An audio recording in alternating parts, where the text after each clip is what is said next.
जी, अस्सलाम वालेकुम पेरेंट्स, कैसे हैं आप लोग? होपफुली आप ठीक होंगे।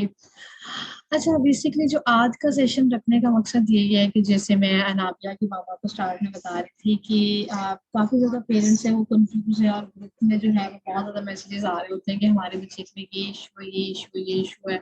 कुछ कह रहे हैं कि जी हमारे आप इनकी एबीए थेरेपी स्टार्ट करवाएं, आप इनकी बिहेवियर थेरेपी करवाएं। तो हमें समझ नहीं आता कि एबीए थेरेपी कैसे इनके लिए हेल्पफुल है, क्या करेगी, इसका क्या मकसद है, क्योंकि समहाउ पेरेंट्स को उतना नॉलेज ही नहीं होता, उनको पता ही नहीं होता कि एबीए क्या है। और बस आप कह लें कि कुछ लोग उनको इन इस सेंस में बेवकूफ कह सकते हैं, बना देते हैं। पेरेंट्स कहते हैं उन्होंने हमें बेवकूफ बनाया, हमें पता ही नहीं था।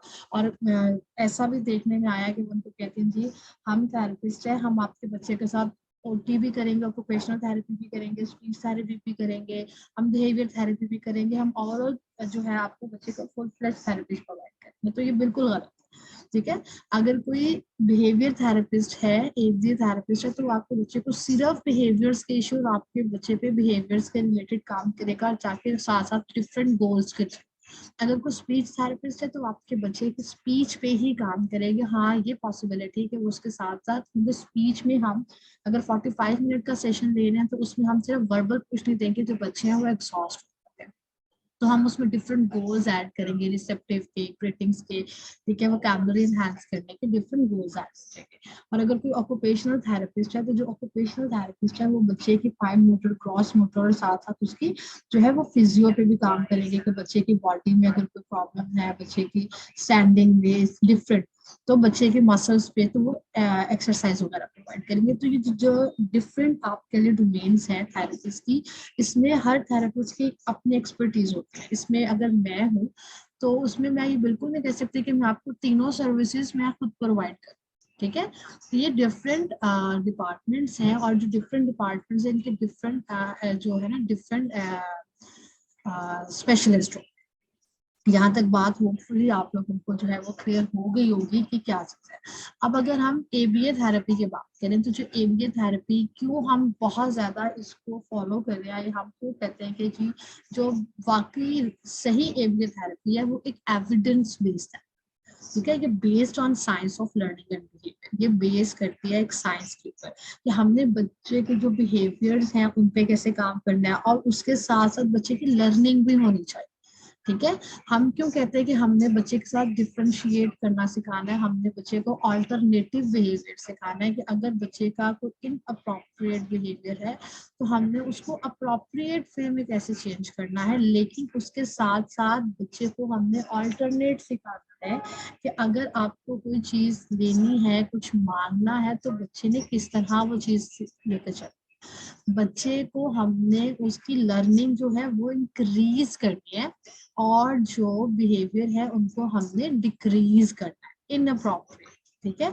जो अप्रोप्रिएट बिहेवियर है जो हमने बच्चे को सिखाना है वो हमने हमेशा इंक्रीज करना है। तो अगर बिहेवियर एनालिसिस थेरेपी जो है, अप्लाइड बिहेवियर एनालिसिस थेरेपी कैसे हेल्प अस टू अंडरस्टैंड, हमने तीन चीजों में समझने में हमारी हेल्प कर, किस तरह। एक तो बिहेवियर के बारे में सबसे बेसिक चीज कि बिहेवियर कैसे काम कर रहा है, बिहेवियर क्या, ठीक है। बिहेवियर किस तरह अफेक्टेड हो रहा है एनवायरमेंट से, ठीक है। कैसे एनवायरमेंट चेंज हो रहे हैं, क्या हुआ है, क्या चीज आई है, उससे पहले क्या हुआ, जिसको हम अपनी जुबान में कहते हैं एंटीसीडेंट, बाद में क्या हुआ, जब पहले क्या ऐसा हुआ था कि ये वाला बिहेवियर आया, और उसके बाद क्या कॉन्सिक्वेंस उसका क्या, क्या चीज हमने इम्प्लीमेंट की, क्या स्ट्रेटजी यूज की, तो वो बिहेवियर इंक्रीज हुआ कि डिक्रीज, और उसके बाद बच्चे की लर्निंग कैसे आई, हाउ लर्निंग टेक्स, ठीक है। तो ये इन सब सिचुएशन के लिए जो एबीए थेरेपी है वो हमारे लिए हेल्पफुल होती है, वो हमारे लिए अंडरस्टैंडिंग बिल्ड करती है कि how behaviour works to real situation. हम जैसे कहते हैं जी, कुछ पेरेंट्स की ये भी कंप्लेन आती है कि वो जब कॉन्टेक्ट करते हैं जी हमारे बच्चे रिपोर्टिंग, ठीक है, बहुत ज्यादा रिपोर्टिंग होते हैं, वो सिर्फ उसी टोन में काम करते हैं, हम उनको वही कमांड देंगे, बस उनका उन्होंने जवाब देना है। जैसे हम बच्चे से पूछेंगे तो व्हाट डू यू वांट, तो बच्चा बस वही जवाब देगा, बच्चा उसी तरह काम करता है। जरा सा एनवायरनमेंट चेंज होता है तो बच्चे की जो लर्निंग है वो स्टॉप हो जाती है, बच्चे में एक्सेप्टेंस है, ठीक है। तो ये चीज है कि रियल सिचुएशन के अंदर बिहेवियर कैसे काम, और एबीए थेरेपी के अंदर आप कह लें कि जो बेसिक गोल होता है हमारा, वो ये होता है कि हमने इंक्रीज करना बिहेवियर को, जो कि बहुत ज्यादा हेल्पफुल है, ठीक है, एंड डिक्रीज बिहेवियर जो कि हार्मफुल है या जो इफेक्ट कर रहे हैं बच्चे की लर्निंग। हमेशा हम उस बिहेवियर्स को इंक्रीज करेंगे जो कि बच्चे की लर्निंग के लिए हेल्पफुल है, और जो बिहेवियर बच्चे के लिए हार्मफुल है या नेगेटिवली अफेक्ट कर रहे हैं बच्चे की लर्निंग को, हम हमेशा उनको डिक्रीज करें। ठीक है, अब जो एबीए थेरेपी प्रोग्राम्स हैं वो कैसे हेल्प करते हैं? अब वो हेल्प इस तरह करते हैं कि हमें वो इंक्रीज करते हैं लैंग्वेज एंड कम्युनिकेशन स्किल्स। ठीक है, बच्चों के अंदर लैंग्वेज और हमारे जो टास्क हम एबीए के अंदर जब भी काम करते हैं, उसमें ये होता है कि हम सिर्फ बच्चे की डिफरेंट डोमेन में काम नहीं करते, हम इसके साथ साथ बच्चे की लैंग्वेज और कम्युनिकेशन स्किल्स पे काम करते हैं। डिफरेंट डोमेन्स होते हैं, हम जब गोल्स ऐड करते हैं एबीए के अंदर विद द हेल्प ऑफ या थ्रू डिफरेंट प्रोटोकॉल्स, तो हम डिफरेंट डोमेन्स पे काम करते हैं। ठीक है, तो जो डिफरेंट डोमेन्स पे काम करते हैं उसमें ये होता है कि कुछ डोमेन्स ऐसी हैं जैसे इसमें हम लैंग्वेज एंड कम्युनिकेशन स्किल्स पे काम करेंगे, हम इम्प्रूव करेंगे बच्चे के अटेंशन को, फोकस को, सोशल स्किल्स को, मेमोरी को एंड एकेडमिक्स, जो सबसे बेसिक। तो थ्रू डिफरेंट जब हम प्रोटोकॉल्स यूज करते हैं, तो हम जब गोल्स ऐड करते हैं तो हम डिफरेंट डोमेन्स को देखते हैं कि हमने ये चीजें चीजों पे काम करना है बच्चे के अंदर, यहाँ पे हमने लर्निंग स्किल्स जो है हम लोगों ने उनको इंक्रीज करना है। लेकिन बेसिक प्रोग्राम्स क्या है एपी का, वो किस चीज पे काम करते हैं, किसमें हम बच्चों के अटेंशन पे काम करते हैं, बच्चों ने फोकस कैसे करना है, बच्चों के अंदर सोशल हमने स्किल्स बिल्ड करनी है, उनकी मेमोरी पे हमने काम करना है, उनके अंदर हमने एकेडमिक्स जो स्किल्स है वो लेके आनी है, और सबसे ज्यादा इम्पोर्टेंट हम लोगों ने डिक्रीज करने हैं उनके प्रॉब्लमेटिक बिहेवियर्स, वो बिहेवियर जिसकी पेरेंट्स को समझ नहीं आ रही होती, कोई सेंस नहीं बन रही होती, और वो देखते हैं कि अभी तो कुछ भी नहीं हुआ, सब हाँ होता है कि बच्चा बैठा हुआ है और एकदम उसने रोना शुरू, हम उससे क्या कहेंगे आउट ऑफ द, ये समझ भी नहीं आया, कोई रीजन भी है लेकिन बचा रो रहा है, लेकिन उससे पहले डैम श्योर ये चीज है कि कुछ ना कुछ हुआ होता है जो हमें समझ नहीं आ रहा होता, हो सकता है एनवायरनमेंट चेंज हुआ, हो सकता है कि उसके साथ बैठे हुए लोगों ने कुछ ऐसा किया है कि बच्चे ने देखा है और उसकी वजह से वो बिहेवियर आ, ठीक है, तो जो बिहेवियर है हम लोगों ने डिक्रीज कैसे करनी है प्रॉब्लमेटिक, ठीक है। बिहेवियर एनालिसिस की अगर हम बात करें तो ये काफी ज्यादा मेथड जो है इसमें जो है यूज हुआ है, ठीक है। अब इसमें बहुत ज्यादा जो मेथड्स है वो बहुत ज्यादा हेल्प करते हैं बच्चों की लर्निंग में, ठीक है, उसके अंदर डिफरेंट स्किल्स गेन करने में, ठीक है, उनके अंदर लाइफ स्टाइल्स, उनके लिविंग स्किल्स है उनको बिल्ड करने में, न्यू लैंग्वेज की बात करें तो जैसे साउंड्स हैं बच्चे को उसको फंक्शनल करना है, ठीक है।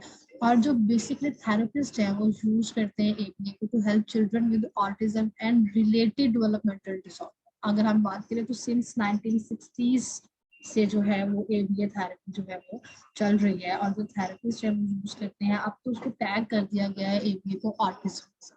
बेसिकली सिर्फ ऑटिज्म के बच्चों के लिए एबीए थेरेपी नहीं है, कोई भी आप कह लें डेवलपमेंटल डिसऑर्डर के साथ बच्चे हैं तो उनके साथ जो है हम एबीए थेरेपी जो है रन करते हैं। अब हाउ एबीए थेरेपी कैसे काम, ठीक है, उसमें ये कि एबीए थेरेपी के अंदर इन्वॉल्व होती है बहुत ज्यादा टेक्निक्स, ठीक है, कि उसमें हम फिर समझते हैं कि हमने कैसे बिहेवियर्स को चेंज करना है, जैसे कि थेरेपिस्ट ने कैसे चेंज, थेरेपिस्ट जो है वो अंडर सुपरविजन है, तो जो सुपरवाइजर है वो हेल्प आउट करते हैं कि आपने कैसे डिफरेंट टेक्निक्स के थ्रू हमने बच्चे के अंदर जो बिहेवियर्स को है वो चेंज करना है, फिर बच्चे के अंदर जो हमने अंडरस्टैंडिंग लेवल है वो बिल्ड करना है, हमने बच्चे के अंदर डिफरेंट स्किल्स लेके, ठीक है। तो उस टेक्निक्स में हम क्या करते हैं जी, हम बच्चे के लिए reinforcement, positive reinforcement, negative reinforcement, ठीक है, हम बच्चे को के साथ पनिशमेंट का प्रोसीजर होता है, लेकिन पनिशमेंट तो हम बहुत रेयर केसेस में यूज करते हैं। उसके बाद हम प्रॉम्प्ट लेवल जो कि आई थिंक सो अनाबिया की मामा ऑनलाइन सेशंस दे रही है, तो शिनू को हम कहते हैं जब आप बच्चे को प्रॉम्प्ट करें जी, फुल फिजिकल प्रॉम्प्ट करें, लाइट टच दें बच्चे को, ठीक है, आप बच्चे को हमने इंडिपेंडेंट है। तो ये डिफरेंट, और ये वाला गोल है हमने, जैसे राइटिंग स्किल्स हैं तो हमने इसको इस तरीके से लेके चलते हैं, ठीक है। तो हम लोगों ने बच्चे के अंदर इस टेक्निक के थ्रू, जैसे अगर हम बच्चों को हैंड वॉशिंग का टास्क सिखाना है, तो हम बच्चे को हैंड वॉशिंग के अंदर क्या करेंगे, टास्क एनालिसिस पर, ठीक है। टास्क एनालिसिस में क्या है कि हम उस टास्क को डिवाइड करें। मुझे पेरेंट्स बताएंगे कि इनको टास्क एनालिसिस का आइडिया है कि नहीं।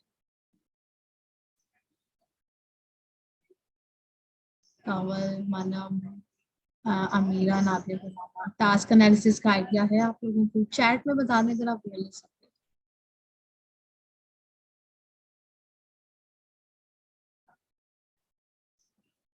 नहीं है, ओके। टास्क एनालिसिस बेसिकली क्या होता है कि, अच्छा चलिए मैं आपको इधर उसके बाद में आगे चलती हूँ, ये आपको कॉन्सेप्ट क्लियर हो जाएगा, ताकि आप लोग जब घर में अपने बच्चों के साथ काम करें ना, तो आपको पता होना चाहिए। हम लोग भी थेरेपीज में इस तरह ही लेके चलते हैं कि आपको पता हो कि मैंने बच्चे को किस तरह लेके चलना है, और हमने आपको कैसे पता चलता है कि बच्चे को काम आया है। मैं आपके साथ भी स्क्रीन शेयर करूँ, ठीक है।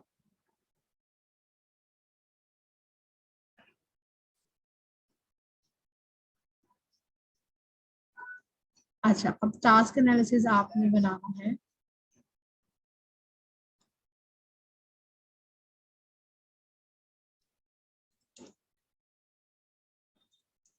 ठीक है। हैंड वॉश एंड, ठीक है, ये आपका टास्क है। आप इसमें आप स्टेप बना, अब स्टेप क्या होंगे, जैसे सबसे पहले आपने बच्चे को सिखाना है टर्न ऑन द टैप, ठीक है। सेकंड हो गया वेट हैंड्स, थर्ड हो गया टेक सोप, फोर्थ हो गया रब हैंड्स, फिफ्थ हो गया वॉश हैंड्स, सिक्स हो गया टर्न ऑफ द टैप, ठीक है। हम इसको कहते हैं task analysis, task analysis steps, ठीक है। शॉर्ट फॉर्म में मैंने टी। अब आप कैसे काम करेंगे, अब आपने इसको कोई भी काम अगर इस तरह का, जैसे आपने टॉयलेट ट्रेनिंग सिखाना है, वॉश हैंड सिखाना है, ठीक है, बच्चे को राइटिंग सिखानी है, कोई भी टास्क आपने इस तरह बच्चे को सिखाना है, शूज वेयर करना सिखाना है, आपने उसको हेयर ब्रश सिखाना है, ठीक है, आपने उसको कपड़े पहनना सिखाना है, तो आप देख लें कि जी ये स्टेप्स हैं, ये बच्चे को आ गए तो उसका मतलब उसको सब कुछ आ गया। फिर आप पहले उसकी एक ओवरऑल देखिए बच्चे को काम करवा के कि बच्चे को क्या फॉलो करना है, बच्चे को कुछ आता भी है कि नहीं, जिसको हम कहते हैं बेस लाइन। उसमें क्या है कि जी आपने बच्चे को वॉशरूम में लेकर आपने उससे क्या वॉश योर हैंड्स, बच्चे ने उधर जाके बिहेवियर शो करवाया, कुछ भी नहीं करवाया, इसका मतलब है कि जी वो जीरो है। और वो हमने उसको कहाँ से स्टेप स्टार्ट करवाना है, फर्स्ट लेवल से स्टार्ट। तो अब आप इसके साथ फॉरवर्ड चेनिंग स्टार्ट कर लेंगे, बैकवर्ड स्टार्ट कर लें, इट्स अप टू यू। आप फॉरवर्ड चेनिंग यूज कर लें, वो आप आपकी मर्जी। तो आप उसके साथ क्या स्टार्ट करेंगे, जैसे टर्न ऑन द टैप, तो आपका ये ऑन गोइंग, ठीक है, ऑन गोइंग होगा। अब आपने काम इसके साथ start, turn on the tap. अब आप क्या करेंगे, बच्चे को वॉशरूम में लेकर जाएंगे और आप कहेंगे turn on the tap. Clear हो गया। जब आपने ये बात बच्चे के साथ कर ली, तो आपने उसके बाद बच्चे को और कोई कमांड नहीं दी कि wet hands, take soap, rub hands, wash hand, turn off the tap, no.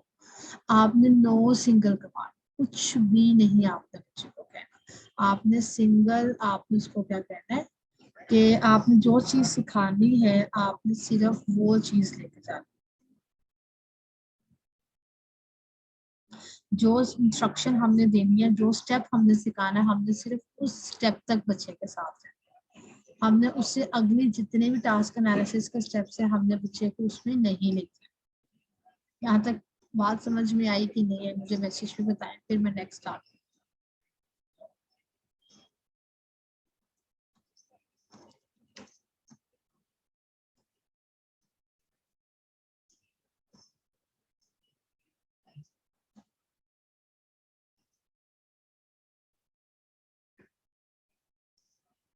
Ji, okay. क्योंकि उसमें ये होता है कि चले मेरी स्क्रीन शेयर नहीं हुई। अच्छा, इसमें ये होता है कि देखिए बच्चे को टर्न ऑन द टैप तो नहीं आता, लेकिन उसके बाद आप नेक्स्ट सारे स्टेप उसको बोले जा रहे हैं तो बच्चे को समझ नहीं आ रही कि मैंने सीखना क्या, मैंने करना क्या। तो जो हमने उसको सिखाना है, हमारी इंस्ट्रक्शन भी सिर्फ वही रहे, ठीक है। उसके बाद आप उसको कंप्लीट हैंड वॉशिंग करवाएंगे। जैसे अगर मैं अपना कैमरा में आपको नजर आ जी, अगर हम उसके साथ बात करें हैंड वॉशिंग की, ठीक है, तो आपने उसके साथ क्या किया कि टर्न ऑन द टैप, ठीक है, और उसके बाद आपने ये नहीं कहना जी हो गया ये स्टेप आ गया तो उसके बाद ओके फाइन हमने नेक्स्ट स्टेप नहीं करना, आपने नेक्स्ट स्टेप सारे करवाने लेकिन without giving any single instruction, ठीक है। आपने कोई इंस्ट्रक्शन नहीं देनी है लेकिन काम आपने उस बच्चे के साथ सारे कंप्लीट। आपने वेट हैंड्स करनी है, सोप लेना है, आपने उसको रब करना है, वॉश करना है, टर्न ऑफ द टैप करना है, और उसके बाद कंप्लीट हो जाएगा काम। लेकिन ये बात हमेशा याद है क्योंकि जो हमने बच्चे को सिखाना है हमने रीइंफोर्स भी उसी स्टेप पे कर। जैसे अगर उसको फर्स्ट स्टेप पे है और वो टर्न ऑन द टैप पे है, तो जब बच्चे ने टर्न ऑन द टैप कर लिया, ठीक है, तो आपने कहना वाह, वेल डन, गुड जॉब। हो सकता है बच्चे को खाने में कुछ चीज बहुत पसंद, ठीक है, चॉकलेट पसंद है, चीनी पसंद है, कुछ भी पसंद है, तो वो आप अपने साथ रखें। जब स्टार्ट होता है तो बच्चे में बहुत बिहेवियर्स होते हैं, पेशेंस लेवल जीरो होता है, जो लर्निंग बच्चे के अंदर कैपेसिटी होती है वो जीरो होती है। तो फौरन से आपने उसको उसका रिइंफोर्समेंट दे दिया और नेक्स्ट स्टेप आपने कंप्लीट करवा। उसके बाद जब आप वॉशरूम में लेके गए और आपने कहा वॉश हैंड, और बच्चे ने विदाउट एनी गिविंग प्रॉम्प्ट आपने उसने टर्न टैप ऑन कर लिया, तो इसका मतलब है हमारा जो फर्स्ट जो स्टेप है वो मास्टर्ड। आप लिख दोगे उसके आगे मास्टर्ड, ठीक है, और उसके बाद आप सेकंड स्टेप पे करो। जब आपने एक चीज मास्टर्ड हो गई है तब आप याद रखें कि आपने उस चीज पे कभी भी बच्चे को दोबारा रिफोर्स नहीं करना। वो गोल क्योंकि बच्चे को आ गया, अब हमारा नेक्स्ट स्टेप क्या है कि हमने बच्चे को अगली चीज सिखा। अगले में क्या, वेट हैंड्स, तो आप उसे कहेंगे वॉश योर हैंड्स, बच्चे ने टैप ऑन कर ली, और उसके बाद आपने क्या करना, उसमें कुछ भी नहीं कहना। अब फिर आपकी नेक्स्ट कमांड क्या होगी, वेट हैंड्स। और बच्चा नहीं करा, आपने हाथ पे करने हैं, उसके हाथ वेट करवाने हैं, गीले करवाने हैं, wow good job, you did a great job, whatever आपने सोशल रिइंफोर्समेंट यूज करनी है, आपके पास कोई एडिबल चीज पड़ी है आपने वो यूज करनी है, जो भी आपने यूज करना है वो करें, और उसके बाद बाकी स्टेप कंप्लीट कराए हैंड वॉशिंग के, और उसके बाद आप टास्क कंप्लीट करें, ठीक है। ये हमारा बेसिकली टास्क एनालिसिस है, और इसके थ्रू हम जो है वो लेके चलते हैं और हमें पता चलता है कि कैसे हम लोगों ने बच्चे के साथ काम करना है। अच्छा जी, मन पूछ रही है वर्बल फॉर्म नहीं समझ आए बच्चे को तो फिजिकल फॉर्म देना होगा। एग्जैक्ट, आपने प्रॉम्प्ट करना है। जब हम लोगों ने ये चीज सिखानी है ना, जैसे वॉश हैंड सिखाना है या कुछ इस तरह की चीज सिखानी है, तो हम बच्चे को हमेशा फिजिकल प्रॉम्प्ट देते हैं। बट फिजिकल प्रॉम्प्ट के अंदर भी ये चीज आती है, चले मैं आपको बताती हूँ। प्रॉम्प्ट करने के बच्चे को 4 स्टेप्स, ठीक है। सबसे पहला स्टेप है जी फुल फिजिकल। फुल फिजिकल में हम क्या कहते हैं, हैंड ऑन, ऐसे तो बच्चे को कुछ नहीं आता, स्टार्ट है जैसे आज फर्स्ट डे हमने वो गोल स्टार्ट किया है, बिल्कुल फर्स्ट डे बच्चे को कुछ नहीं पता। जैसे कि हम स्टार्ट में चले हम अनाबिया की मामा की मैं एग्जांपल इसलिए दे रही हूँ कि उनके साथ एक चीज हमारी चल, अनाबिया की मामा जब भी सेशन स्टार्ट करती थी तो स्टार्टिंग में जो अनाबिया वो कॉपरेट नहीं करती थी, तो हम कहते थे कि आपने उसका पूरा हाथ पकड़ के करना, फुल फिजिकल, क्योंकि वो रेडी नहीं है न्यू स्किल सीखने के लिए, ठीक है। तो पूरा हाथ हैंड्स ऑन हैंड्स, और उसके बाद उसको रीइंफोर्स। हमेशा याद रखें जब आप रीइंफोर्स कर रहे हैं तो वो भी आपने प्रॉपर तरीके से करना है। ये ना हो कि आप बच्चे के नेगेटिव और इनअप्रोप्रिएट बिहेवियर्स को साथ साथ रीइंफोर्स करें जो कि बाद में खत्म करना आपके लिए मुश्किल है। बच्चे में एक स्किल तो आ रही है, बच्चा लर्न कर रहा है, बच्चा सीख रहा है, लेकिन साथ ही आपने उसको इतना नेगेटिव रिइंफोर्स कर दिया है कि उसके जो बिहेवियर्स हैं वो स्टक हो गया। अब उसको पता है कि मैं अगर कोई काम कर रहा हूँ, जैसे पेरेंट्स कहते हैं वो काम तो बच्चा कर रहा है लेकिन रोते रोते कर, क्यों, क्योंकि उसने वो चीज सीख ली है, उस बच्चे ने वो चीज लर्न कर ली है कि मैं अगर काम कर रहा हूँ तो मैंने रोते हुए कर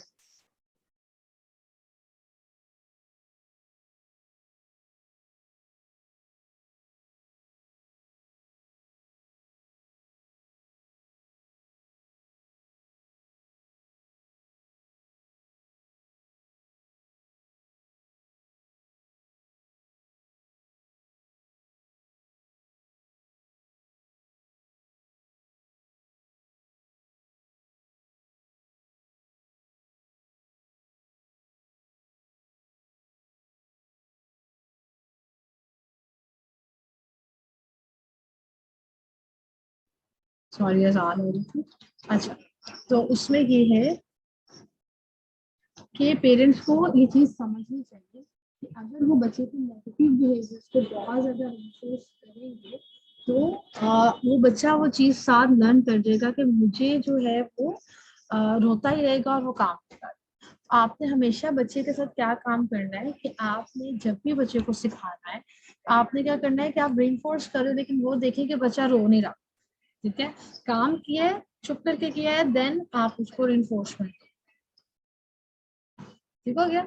तो ये दो चीजें हैं जो पेरेंट्स को बेसिकली फोकस करनी है कि रिइंफोर्स करना है, न्यू स्किल सिखानी है, लेकिन उसके साथ साथ हमने बच्चे को प्रॉब्लमेटिक बिहेवियर जो है हमको भी डिक्रीज करना है। अगर हम बच्चे के अंदर एक स्किल, एक एबिलिटी सिखा रहे हैं, एक चीज इंक्रीज कर रहे हैं, तो उसके साथ साथ दूसरी चीज हमने डिक्रीज करनी है। हमने दोनों बिहेवियर्स को इंक्रीज नहीं करना। तो जब आपने फुल फिजिकल फॉर्म दिया तो उसके साथ आप उसको पार्शियल करें। ठीक है, पार्शियल फॉर्म पे आपने उसको लेके आना और आप उसको यहाँ से रिस्ट से पकड़, ठीक है, पकड़ के फिर वहां से फॉर्म। जैसे मैं आपको सिखा रहे हैं, आप बच्चे को टच नोज, तो ठीक है, तो पहला बच्चे को नहीं आता, आपने हाथ पकड़ा, full physical touch nose, then after touch nose आपने बच्चे को यहाँ से दिया ताकि बच्चा खुद टच करना सीखे। उसके बाद जब बच्चे को आ गया, फिर आप उसको यहाँ से एल्बोज, लाइट, फिर आपने जस्ट, आपको पता है कि ही और शी नोज के नोज के वेर इज नोज, तो फिर आपने जस्ट उसको हाथ से ऐसे कि आपने ये हमारे जो इंस्ट्रक्शन जो हमने दिया है उसको आपने फॉलो करना है। तो आप उसको यहाँ से लाइट टच करके यहाँ से या बाकी के सेंटर से आप वो नोज टच करेगा, and at the end independent, बच्चा इंडिपेंडेंटली आपकी उस चीज को फॉलो। होपफुली ये चीज आपको क्लियर होगी। ठीक है, अब नेक्स्ट हमारा क्या है कि थेरेपी कैसे काम करती है। उसमें ये होता है कि हम अडेप्ट करते हैं to meet the needs of each unique child या पर्सन। ठीक है, तो हम इसके अंदर बच्चे की नीड्स को देखते हुए उसके अकॉर्डिंगली ही हम बच्चे का प्लान बनाते हैं, बच्चे को देखते हुए ही उसका गोल प्लान बनता है। अब ये जो अगर पेरेंट्स ये समझते हैं ना कि उसकी मदर ने काम किया है, उसके बच्चे ने सीखा, तो मैं सेम वही टेक्निक, वही पैटर्न अपने बच्चे के साथ यूज करूंगी, तो उसको कई चीज गलत है, क्योंकि हर बच्चे का लर्निंग स्टाइल, लर्निंग टाइम, उसका आईक्यू लेवल, उसका प्लान डिफरेंट। अब जैसे जैसे मैं आपको कह रही हूँ कि मैंने अगर एक बच्चे को सिखाया है वॉश हैंड का, मैंने उसके साथ किया, एक बच्चे को मैं वॉशरूम में लेके गई हूँ और मैंने उसका चेक किया है, तो उस बच्चे के साथ क्या है कि उस बच्चे के को फर्स्ट 2 स्टेप्स तो आते हैं, ठीक है, लेकिन नेक्स्ट जो हमारे 6 स्टेप्स हैं, 4 स्टेप नहीं आते। तो मेरा प्लान क्या बनेगा नेक्स्ट 3rd स्टेप से कि मैंने उसको कैसे लेके चल।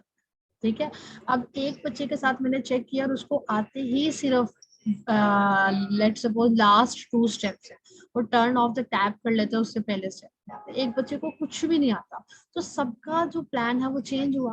तो आपने हमने हर इंडिविजुअल को देखते हुए, हमने उनकी नीड्स को देखते हुए हमने प्लान करना, सबसे पहली बात। दूसरी बात, हमने डिफरेंट लोकेशंस प्रोवाइड, ठीक है, डिफरेंट सेटिंग्स के अंदर हम लोगों ने काम कर सकते हैं। ये थेरेपिस्ट हम घर में कर सकते हैं, हम डिफरेंट स्कूल्स में जैसे सेंटर्स में कर सकते हैं, हम कम्युनिटी के अंदर बैठे हुए हैं तो वहाँ पे अपनी ये थेरेपी रन कर सकते हैं, पेरेंट्स घर बैठ के रन कर सकते हैं। ठीक है, उसमें हम बच्चे को डिफरेंट स्किल्स सिखाते हैं जो कि बहुत ज़्यादा यूजफुल होती है हमारी एवरीडे लाइफ। ठीक है, हमारी रोज जो हमारी हम कहते हैं ना, हम क्या काम कर रहे हैं लोग, उसके लिए बहुत ज्यादा है। और इसमें हम इन्वॉल्व करते हैं 1-to-1 टीचिंग भी और ग्रुप इंस्ट्रक्शन। बेसिकली जो अगर हम बात करें कि एबीए थेरेपी में क्या होता है, तो इसमें 1-to-1 टीचिंग भी होती है, हम 1-to-1 सेशन लेते हैं, और एज वेल हम ग्रुप में भी बच्चे को काम साथ साथ सिखाते हैं। अच्छा, अब काफी ज्यादा चीजें हैं जो पेरेंट्स को कंफ्यूज कर रही होती है कि पॉजिटिव रीइंफोर्समेंट क्या है, पॉजिटिव रीइंफोर्समेंट क्या, और उस पॉजिटिव रीइंफोर्समेंट के साथ साथ आप ये कह लें कि वो पॉजिटिवली नहीं बल्कि नेगेटिवली बच्चों के बिहेवियर्स को इंक्रीज कर रही है। नेगेटिवली बच्चों का जो बिहेवियर है वो इतने ज्यादा रीइंफोर्स कर देते हैं, वो अपनी तरफ से बच्चों को डिफरेंट स्किल्स सिखा देते हैं, डिफरेंट आप कह रहे हैं कि कह रहे हैं हम बच्चे को राइटिंग सिखा रहे हैं, हम बच्चे को फोकस करना सिखा रहे हैं, है, लेकिन वो साथ साथ बच्चे की जो इनअप्रोप्रिएट बिहेवियर्स है उनको भी रीइंफोर्स कर रहे होते हैं, जिसकी वजह से बच्चे की जो लर्निंग है वो होती है। समहाउ अगर हम थेरेपिस्ट जो पेरेंट्स को टेक्निक बताते हैं तो वो कहते हैं नहीं जी बच्चा बहुत रोता है, बच्चा बहुत रोता है। तो आप पहले ये चीज एक माइंड में बिठा लेंगे, जब थेरेपी स्टार्ट होती है या हम बच्चे को सिखाते हैं, जब हम टेक्निक सिखाते हैं तो बच्चे के जो बिहेवियर्स है, बच्चा इनअप्रोप्रिएट बहुत ज्यादा बिहेवियर शो, और जब वो बच्चा शो करते हैं, क्यों करते हैं, क्योंकि वो उस चीज के लिए एक्सेप्ट नहीं है, उस चेंज के लिए उसको उसके अंदर एक्सेप्टेंस नहीं। और जब बच्चे के अंदर एक्सेप्टेंस नहीं है और जब हम डिफरेंट टेक्निक्स मेथड चूज करते हैं और जब हम कह देते हैं कि एट द एंड नहीं हो सकता, तो बच्चा वो चीज लर्न कर लेता है कि मैंने इतनी देर तक रोना है, मैंने ये बिहेवियर शो करनी है, तो मुझे दोबारा से वही चीज प्रोवाइड कर दीजिए। अब पॉजिटिव रीइंफोर्समेंट आप कह लें कि हमारी केबीए के अंदर सबसे मेन स्ट्रेटजी जो हम यूज करते हैं, ठीक है। इसमें क्या है कि जो बिहेवियर है उसमें हम उसको फॉलो करते हैं by something that is value, ठीक है।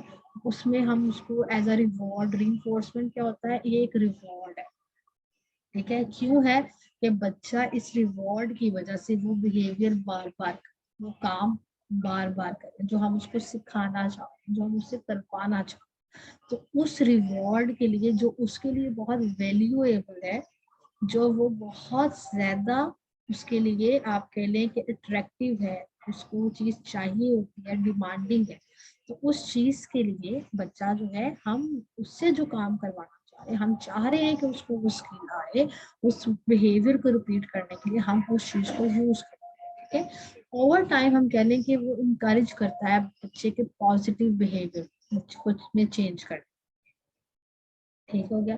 अब इसके आगे हम क्या करेंगे कि सबसे पहले जो है, अगर हम ऑन कैंपस सेशन कर रहे हो तो हम थेरेपिस्ट को कहते हैं आप सबसे पहले आइडेंटिफाई करें गोल ऑफ द बिहेवियर, ठीक है। आप देखें बच्चों की आप असेसमेंट करें, ठीक है, पेयर्ड असेसमेंट कर लें, ऑब्जर्वेशनल असेसमेंट कर लें, कुछ भी कर लें कि वो हमने क्या चीज एज अ रिवॉर्ड यूज करनी है जो उस बच्चे के लिए बहुत ज्यादा पॉजिटिव है और उसमें पॉजिटिवली बच्चे के बिहेवियर में वो चेंज लेके आए। जब हम ऑनलाइन की बात करते हैं तो हम पेरेंट्स को कहते हैं कि अच्छा बताएं घर में वो किस चीज की तरफ ज्यादा करते हैं, जैसे कुछ पेरेंट्स कहते हैं कि वो उसको चीनी बहुत पसंद है, उसको चॉकलेट बहुत पसंद है, उसको कार्टून बहुत पसंद है, जैसे स्क्रीन टाइम, फिर हम बच्चे में स्पीच नहीं आ रही तो हम कहेंगे ठीक है आपने स्क्रीन टाइम सिर्फ तब यूज करना है जब वो वर्बली कोई साउंड निकाले, जब वर्बली बच्चा कुछ बोले, ठीक है। तो हम डिफरेंट चीजों को, इवन बच्चे को बाहर जाना बहुत पसंद है, मदर्स का गोद में उठाना बहुत पसंद है, तो हर छोटी से छोटी चीज जिससे बच्चे के हम बिहेवियर में पॉजिटिवली चेंज ला सके, हम उसको एज अ इन्फोर्समेंट यूज करते हैं, ठीक है। अब इस रिवॉर्ड का जो एक बच्चा है उसके साथ बहुत ज्यादा कनेक्शन होता है, जैसे हम बच्चे को, जैसे मैंने आपको कहा सोशल इन्फोर्समेंट, उसको प्रेज करते हैं, गुड जॉब, वेल डन, तो ये उसके लिए क्या है, वर्बल इन्फोर्समेंट, सोशल इन्फोर्समेंट। हम उसको कोई टॉय दे रहे हैं, कोई बुक दे रहे हैं, कहीं पे लेके जा रहे हैं, पार्क लेके जा रहे हैं, ये सब कुछ उसके लिए क्या है, पॉजिटिव रीइंफोर्समेंट है जो इनकरेज करता है बच्चे को कंटिन्यू यूजिंग द स्किल, कि मैंने वो चीजें सीखनी है, सीखनी है, ठीक है। यहाँ तक आपको क्लियर हुआ कि ये चीज क्या है। पेरेंट्स का बहुत ज्यादा I think so internet problem है, वो मैसेजेस करेंगे, हमारी जो कॉल है वो खुद ही डिस्कनेक्ट हो रही है और खुद ही कनेक्ट हो रही है, समझ नहीं आ रहा। अच्छा, इस अगर हम जो पॉजिटिव रीइंफोर्समेंट यूज करते हैं तो सबसे पहले आप ये चीज लास्ट में माइंड में रखें कि इस चीज के लिए हमने एक चीज जरूर देखनी है जो कि हम एबीए थेरेपी में यूज करते हैं, एंटीसीडेंट बिहेवियर कॉन्सिक्वेंस, ठीक है। अब एंटीसीडेंट क्या है, एंटीसीडेंट बेसिकली क्या है कि एक अंडरस्टैंडिंग है, ठीक है, कि what happens before a behaviour occurs, कि हुआ क्या था जो बिहेवियर आया है उससे, एंड कॉन्सिक्वेंस क्या है कि what happens after the behaviour. ABA के अंदर ये चीज बहुत ज्यादा जरूरी, और एबीए के अंदर हम इसी चीज को जो थेरेपिस्ट हैं वो सबसे ज्यादा फॉलो करते हैं, जिसकी वजह से हम बच्चों के प्रॉब्लमैटिक बिहेवियर्स पे काम करते हैं, ठीक है। एबी एबीसी, अब एंटीसीडेंट बिहेवियर कॉन्सिक्वेंस। अब अच्छा, टाइम मुझे शॉर्ट का मैसेज रिमेनिंग आ रहा है 10 मिनट्स, ओके। अब एंटीसीडेंट बिहेवियर कॉन्सिक्वेंस क्या है कि इसमें आप देखें कि एंटीसीडेंट क्या है कि इस बच्चे ने अगर रोना शुरू किया, ठीक है, बच्चे ने अपना सर पे let suppose self hitting start, बच्चे ने मारना शुरू कर दिया, बच्चे ने थ्रोइंग शुरू कर दिया, बच्चे ने क्राइंग शुरू कर दिया, बच्चे ने स्पिनिंग शुरू कर दिया, बच्चे ने वाइनिंग स्टार्ट कर दिया, एनी बिहेवियर, पिंचिंग स्टार्ट कर दिया, हेड बैंगिंग स्टार्ट कर दिया, तो वो जब बिहेवियर अकर हुआ, सबसे पहले तो आपने उसकी टाइमिंग नोट करनी है, अगर रोने की है, अगर पिंच कर रहा है तो फ्रीक्वेंसी के कितनी दफा, फिर आपने ये नोटिस करना है कि इससे फौरन पहले ऐसा क्या होगा। अच्छा लेट सपोज पेरेंट्स कहते हैं चुप करके बैठा था, मैंने बस बच्चे को इतना कहा कि उसके नाम से बुलाया। अब कुछ बच्चों ने एसोसिएट कर लिया हुआ है नाम को, जिसकी वजह से बच्चों का जो नेम रिस्पॉन्स है, आई कांटेक्ट है, वो नहीं आता। उसकी रीजन क्या है कि उनको पता है कि जब जब हमारा नाम बुलाएगा तब तक इन्होंने हमसे कोई काम करना, तब तक इन्होंने हमें कोई कमांड देनी, तो बच्चा फौरन से बिहेवियर शो करना शुरू करता है। वो पेरेंट्स के सिंपल कहते हैं हमने तो सिर्फ बुलाया, जैसे हमने सिर्फ बोला भी अनाबिया, तो अनाबिया ने रोना शुरू कर दिया, अनाबिया ने चीखना शुरू कर दिया, या हमने सिर्फ अभी बोला अली, अली ने चीजें उठा के पहनना शुरू कर दिया, मैंने भी बुलाया अली तो उसने मेरे उठ के बाल खींचना शुरू कर दिया, हेयर पुलिंग स्टार्ट कर दिया, ठीक है। तो इसका मतलब है कि आप जब बच्चे को बुला रहे हैं, एंटीसीडेंट क्या है कि आपने उसका नेम रिकॉर्ड, उसको बुलाया, आपने इंस्ट्रक्शन कर दिया उसका नाम, और बच्चा यहाँ तो देखना नहीं चाह रहा, उसका स्केप है, ठीक है, तो उसने फिर वो वाला बिहेवियर शो कर। अब इसका कॉन्सिक्वेंस क्या है कि उसके फौरन बाद आपने उस बिहेवियर के बाद क्या किया, ठीक है, आपने उसको काउंट एंड बैंड सिखाया, आपने उसको एक्सटेंशन पे छोड़ दिया, ठीक है, आपने उसकी बात मान ली, ठीक है, ये चीजें जो आप बाद में करते हो वो बच्चों के बिहेवियर्स पे इफेक्ट करती है। ये जो चीजें आप कॉन्सिक्वेंस में करते हैं ये बच्चे के बिहेवियर्स पे इफेक्ट करते हैं, ठीक है। अब हम अगर एंटीसीडेंट बिहेवियर कॉन्सिक्वेंस की बात करें तो ये किस चीज में हेल्प करता है हमें कि व्हाई अ बिहेवियर में भी बिहेवियर क्यों आता है, ठीक है, और हम उसको डिफरेंट सिचुएशंस में किस तरह लेके जा सकते हैं और कैसे अफेक्ट करता है, डिफरेंट कॉन्सिक्वेंस अफेक्ट करते हैं बिहेवियर्स को दोबारा हो। अगर तो आप बच्चे को, जैसे बच्चे को आपने कहा है लेट्स सपोज हम लोग अगर ड्यूरिंग सेशन भी बात करें, अगर हम सेशन की बात करें और हमने बच्चे को इंस्ट्रक्शन दी है, हमने बच्चे को कमांड दी है कि ओके डू पजल, ठीक है, हमने पजल उसके सामने रखी है, बच्चा बिल्कुल हैप्पी बैठा है, बिल्कुल खामोश है, बच्चे ने कुछ नहीं किया और हमने सडनली इंस्ट्रक्शन दिया डू पजल, और डू पजल के बाद बच्चे ने एकदम पजल्स उठाएंगे और थ्रोइंग स्टार्ट उठा के फेंकेंगे बच्चे। इसका क्या मतलब है, उस थ्रोइंग बिहेवियर से फौरन पहले उसका एंटीसीडेंट क्या था, हमने उस बच्चे को इंस्ट्रक्शंस दिया, हमने उसको काम करने के लिए था, तो आपको पता चल गया कि जब मैं इसको काम के लिए बोलता हूँ बच्चे के अंदर थ्रोइंग बिहेवियर।